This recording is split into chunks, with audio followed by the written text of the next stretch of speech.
Безнең 2017 елына игезәк балаларыбыз туган иде, 2 малай.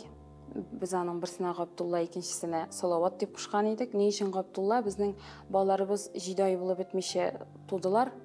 Беренче балабыз безнең бер генә көн турды. Шуңа күрә инде без хәзрәт белән сөйләштек тә, ул безгә Габдулла исеме кушарга кушты.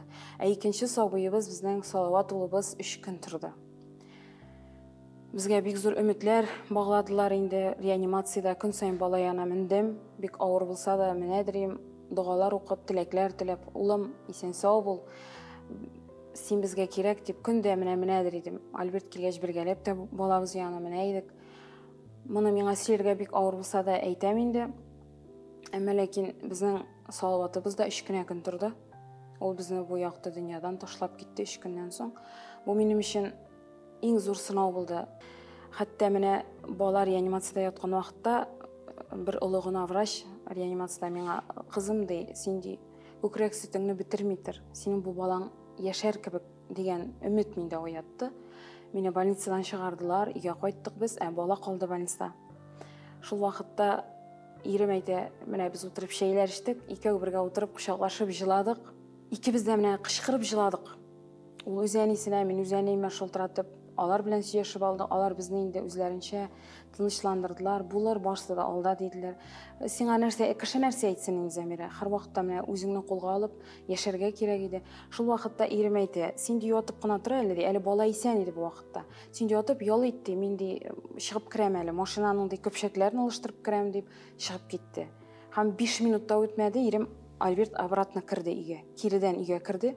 Һәм минем яныма йөгереп килде дә, мин ятып торам, тезләнеп, минем яныма утырды да шәшемнән сыйпый башлады. Берәр хәл булганмы әллә дим. Безне ди Салават улыбыз ташлап китте ди. Менә шул вакытта миңа дөнья беткән кебек булды. Шуннан соң мин бик нык депрессиягә бирелдем. 4 ай буе мин башым әйләнде Зәмирә. Мин инде генә врачларга бармадым. Нәрсә генә минем белән эшләп карамадылар. Бүтән процедураларны эшләп карадылар. Мин менә 4 ай буе башым әйләнеп исерек кеше кебек йөрдем.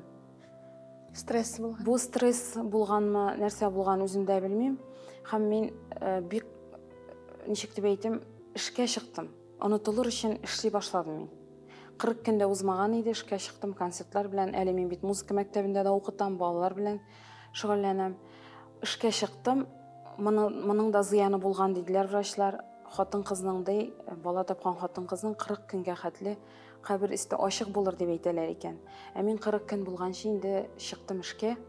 Син хәтерлим, син бит көмәнле чакта да җырлап йөридең. Әйе, мин авырлы чакта да җырлап йөрдем. Менә бу минем зур хатам булды.